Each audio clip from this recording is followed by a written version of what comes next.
Еще один сегодняшний наш гость, это потомок нашего знаменитого земляка Абдулхамида Шершембиевича Джанибекова, Ринат Джанибеков. Музыкант, композитор, звезда всероссийского, ну и, возможно, международного масштаба. Да, ваши произведения имеют широкую популярность. Вы работали со многими такими известными звездами в шоу-бизнесе, то есть вы довольно такой состоявшийся, успешный человек. Скажите мне, Ренат, вот ваш прадед родился в Астрахани, потом по определенным причинам он переехал на Кавказ. Скажите мне, вот, по воспоминаниям ваших родителей или других родственников, можно сказать, почему именно он уехал на Кавказ? Не в Казань, не в Казахстан, не в Туркмению, а именно на Кавказ. В чем была причина? Вопрос на самом деле очень хороший, потому что я об этом тоже думал, что почему вдруг, да, не действительно ни в Казань, ни в какой-нибудь другой регион татарского Поволжья, а именно вот сюда. Во-первых, во время этой конференции, о чем я думал, о том, что не то чтобы большая несправедливость, но я, как потомок именно Джанибекова, хочу сказать, что там на самом деле было блестящее поколение в целом ногайское, именно ногайское поколение. И Абдулхамид Шершембиевич – это только один узор этого поколения, одна лишь часть. И вот Аминат Хасан, которая владеет вопросом гораздо лучше, может больше рассказать и лучше рассказать об этом. Но поколение такое интеллектуальное, оно же не рождается на ровном месте. Для этого должен быть какой-то интеллектуальный круг, для этого должна быть какая-то циркуляция интеллектуальной мысли. Правильно? И в этом плане мы можем сказать, что точно уже там был сформирован некий именно ногайский какой-то интеллектуальный круг. Это очень важно. Переехал он из Астрахани не то чтобы по своей воле, прям так скажем, потому что были не очень хорошие времена для тех, кто занимался данными вопросами, готовились репрессии. Об этом моему прадедушке сообщил. Я даже знаю, кто ему об этом сообщил. Человек, который работал в НКВД. Мам, у меня конференция тут. Мама, он передает большой привет. Да, вот. Человек, который работал в НКВД, ему сказал, что если он в ближайшее время не соберется и не уедет, то, возможно, последуют какие-то большие репрессии. Вот.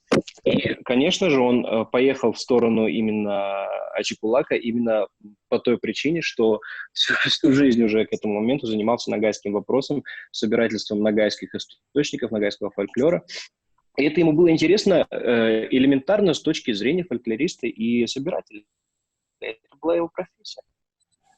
Он просто... Я вообще считаю, что сила Абдулхамида Шершембиевича заключается именно в том, что человек вот на протяжении всей своей жизни каждый день занимался своей профессией. Тихо, абсолютно скромно и ничего никому не пытался доказывать. И даже уезжая из Астрахани, спасаясь от репрессий, он, тем не менее, продолжал заниматься каждый день своей профессией. Он занимался каждый день фольклором. Он поехал именно в Ногайскую степь именно для того, чтобы собирать ногайский фольклор, заниматься делом своей жизни. Вот как-то поэтому. И времена были очень тяжелые были времена.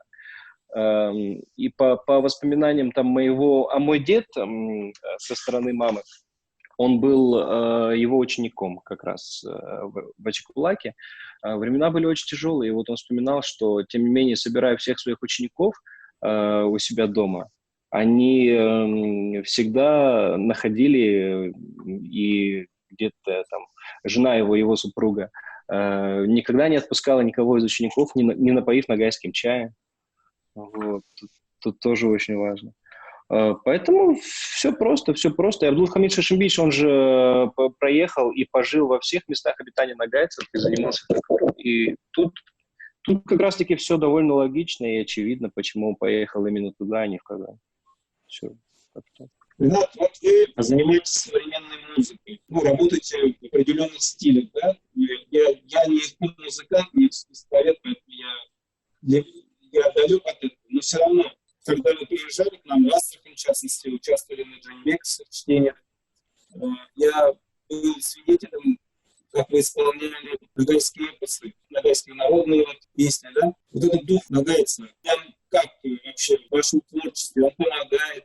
Что это вот для вас означает быть нагайцем? Слушайте, такой вопрос для меня довольно странный, потому что, ну, это мое обычное состояние.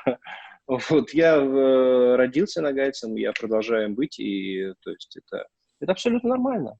Это то, что дает вдохновение, кстати говоря, потому что современная культура, она довольно жесткая и довольно интенсивная, и требует очень большой концентрации на себе. И когда ты устаешь, когда уже ну, не остается, так скажем, много сил, когда ты обращаешься вот как раз к каким-то древним пластам, это, конечно, дает очень много воздуха, очень много возможностей для самопознания, для того, чтобы вспомнить, кто ты есть. Вот. Для меня, я говорю, для меня это абсолютно нормальное состояние, и в этом плане мой прадед, другой прадед со стороны мамы, он был сказителем, акыном, ираом, вот, Адждейр Лукманов. Его тексты как раз-таки представлены в своде «Сокровищница слов» у Абдулхамида Шершембиевича. Поэтому, ну, я повязан нагайской культурой со всех сторон, и никуда не уйти. Спасибо, Ренат. Желаю вам больших творческих успехов. Надеюсь, Спасибо. мы одни из первых услышим ваши громкие победы, ваши достижения. И всего наилучшего. Салам.